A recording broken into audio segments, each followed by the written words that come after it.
여러분, 안녕하세요. 오늘 우리는 우리 내면의 가장 깊고 비밀스러운 곳으로 아주 특별한 탐험을 떠나보려고 합니다. 바로 1957년에 기록된 귀중한 타임캡슐, 스위스에서 진행된 칼 융의 전설적인 인터뷰 원문을 바탕으로 말이죠. 다들 내면의 지도를 펼칠 준비 되셨나요? 본격적으로 들어가기 전에 제가 질문 하나 드릴게요. 과연 진짜 여러분은 누구일까요? 혹시 머리로는 이러면 안 되는데 하면서도 엉뚱한 말이 불쑥 튀어나오거나 감정에 휩쓸려서 완전히 통제력을 잃어버린 경험 다들 한 번쯤 있으시죠? 대체 왜 우리는 전혀 의도하지 않았던 행동을 하는 걸까요? 오늘 우리는 칼 융이 직접 스케치한 마음의 지도를 통해 이 흥미진진한 미스터리를 하나하나 풀어볼 겁니다. 자, 그럼 가장 밑바탕부터 시작해보죠. 무의식을 바라보는 두 거장의 시각 차이, 이거 정말 재밌습니다. 융의 초기 멘토였던 지그문트 프로이트 다들 아시죠? 프로이트는 무의식을 일종의 어두운 창고, 그러니까 억압된 성적 충동들이 잔뜩 쌓여있는 쓰레기장 같은 곳으로 봤어요. 하지만 융은 완전히 달랐습니다. 융에게 무의식은 억압된 찌꺼기들이 모인 곳이 아니라 그 자체로 살아 숨쉬는 자율적이고 창조적인 파트너이자 우리 삶을 이끄는 거대한 생명의 모태였거든요. 관점을 완전히 뒤집어 버린 거죠.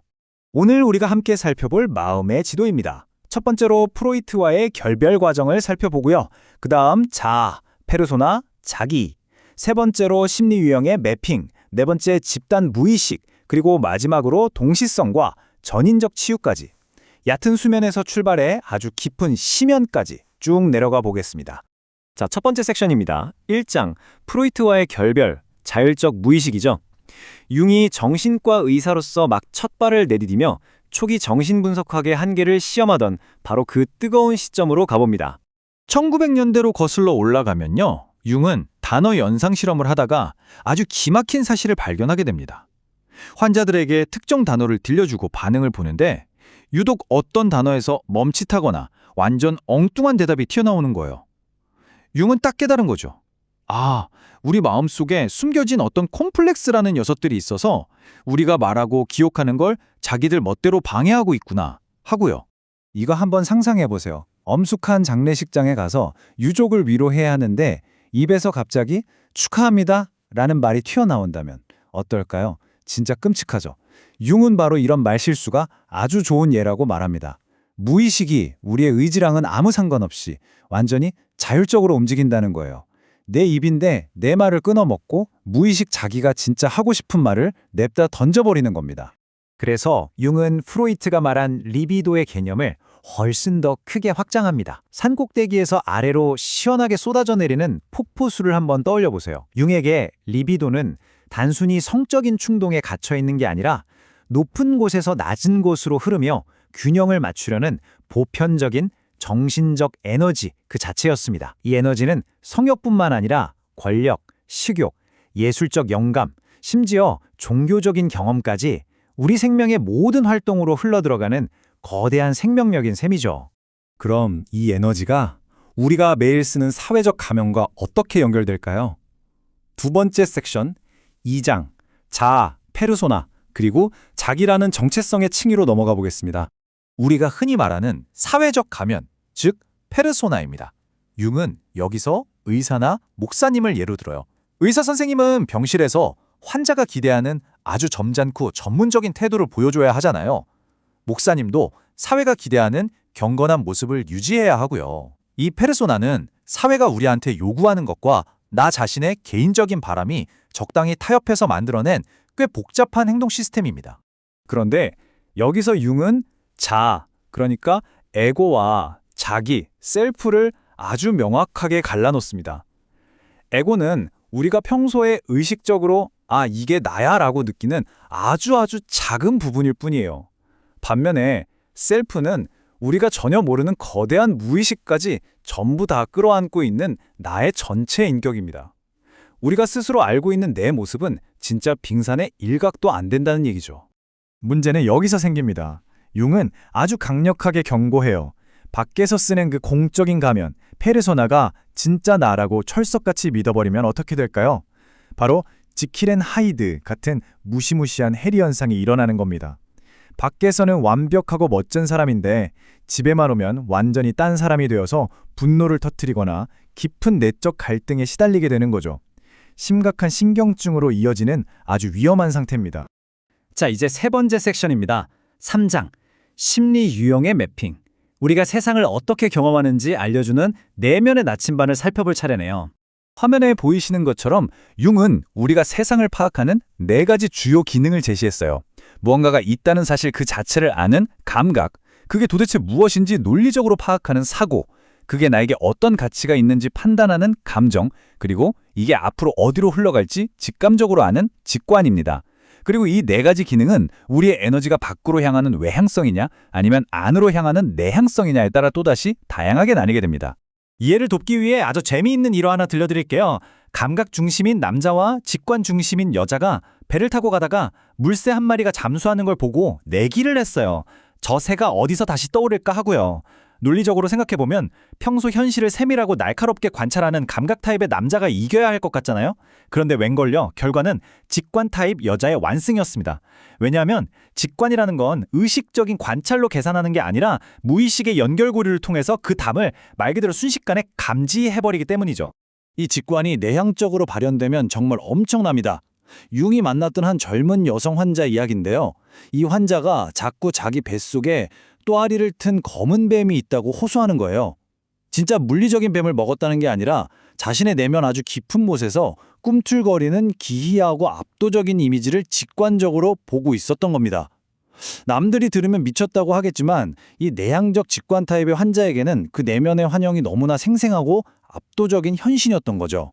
이제 우리는 이 지도의 가장 깊고 신비로운 바닥으로 내려갑니다. 4번째 섹션, 4장. 집단 무의식, 그 숨겨진 심연입니다. 이 아득한 심연에는 인류가 아주 오래전부터 공통으로 공유해온 원형, 즉 아키타입이라는 자율적인 힘들이 살고 있습니다. 오이디푸스 컴플렉스, 영웅 신화, 혹은 운명처럼 첫눈에 반하는 사랑 같은 것들이 바로 이 원형이 튀어나온 결과물들이죠. 여러분, 누군가에게 첫눈에 반할 때 우리가 그걸 의식적으로 선택하나요? 아니죠. 마치 벼락을 맞는 것처럼 무의식 속에 잠들어 있던 이상적인 원형의 이미지에 완전히 사로잡히는 겁니다. 내 의지로는 도저히 어쩔 수 없는 거대한 맹신이나 발작과도 같은 거죠. 여기서 흥미로운 연도가 하나 나옵니다. 1919년. 융은 인터뷰에서 이렇게 회술합니다. 1919년 무렵에 독일 환자들의 꿈을 분석하다 보니까 이 사람들의 집단적인 무의식 속에 무언가 아주 거대하고 파국적인 움직임이 끌어오르고 있다는 걸 관찰했다는 거예요.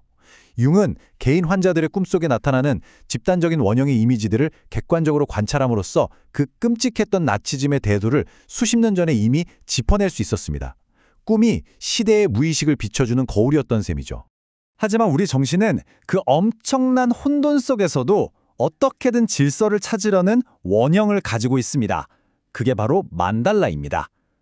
네모안의 원을 뜻하는 이 만달라는 인간의 마음이 진짜 극단적인 혼돈과 위기에 빠졌을 때 내면의 질서와 전체성을 회복하기 위해 무의식 밑바닥에서 스스로 솟아오르는 궁극적인 상징입니다.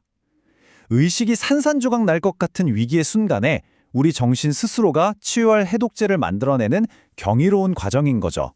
자, 이제 우리의 마지막 탐험지입니다. 5장, 동시성과 전인적 치유. 지금까지 살펴본 이 깊은 내면의 층위들이 현실 세계, 그리고 우리 몸의 건강과 어떻게 상호작용하는지 살펴볼 차례입니다. 여기서 여러분이 꼭 아셔야 할 아주 기막힌 개념이 바로 동시성입니다. 다들 이런 경험 있으시죠? 속으로 빨간 차 보고 싶다 생각했는데 인과관계가 전혀 없는데도 딱 그 순간 창밖에 빨간 차가 쓱 지나가는 그런 경험이요. 이런 의미 있는 우연의 일치를 동시성이라고 합니다. 융은 J.B. 라인 박사의 통계적인 초감각 지각, 즉 ESP 실험 결과들을 바탕으로 이런 일들이 단순한 우연이 아니라고 봤습니다. 우리의 무의식이 시공간의 한계마저 뛰어넘어 상대화시킬 수 있다는 정말 상식을 뒤흔드는 개념이죠. 그렇다면 융은 이 복잡한 지도를 가지고 실제로 어떻게 마음을 치료했을까요? 그는 과거의 상처만 끝없이 파헤치지 않았습니다. 융의 접근법은 훨씬 더 실용적이고 현재 중심적이었어요. 첫째, 지금 당장 현실에서 내가 취하고 있는 잘못된 태도를 정면으로 마주합니다. 둘째, 내 의식에서 부족한 부분을 무의식이 어떻게 꿈으로 보완해 주는지 관찰합니다. 그리고 셋째, 그 꿈의 상징들을 도덕적이고 실천적인 삶의 지혜로 통합해내는 겁니다. 또 하나 정말 놀라운 사실은 융이 마음의 문제가 곧 몸의 병으로 직결된다고 본 심신상관의학의 선구자였다는 점입니다. 우리가 마음속에 억압해둔 컴플렉스를 모른 척하면 어떻게 될까요? 위궤양은 지본이고 심지어 호흡 자체를 얇게 만들어서 결핵 같은 심각한 육체적 질병으로 터져나올 수 있다고 융은 경고했습니다.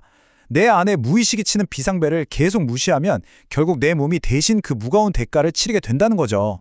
어느덧 오늘 우리가 준비한 탐험을 마칠 시간입니다. 여러분, 한번 생각해 보세요. 만약 여러분이 평소에 이게 나야 라고 굳게 믿고 있던 의식적인 마음이 정말 그 거대한 빙산의 일각에 불과하다면 어떨까요? 지금 이 순간 여러분의 깊고 넓은 무의식은 꿈을 통해서, 직관을 통해서 혹은 우연을 통해서 여러분에게 대체 무슨 말을 건네려고 그토록 애를 쓰고 있을까요? 오늘 밤 잠자리에 드실 때 여러분 내면의 그 창조적인 파트너가 들려주는 은밀한 목소리에 한 번쯤 귀 기울여 보시길 바랍니다. 분명 아주 놀랍고 흥미로운 이야기가 기다리고 있을 테니까요.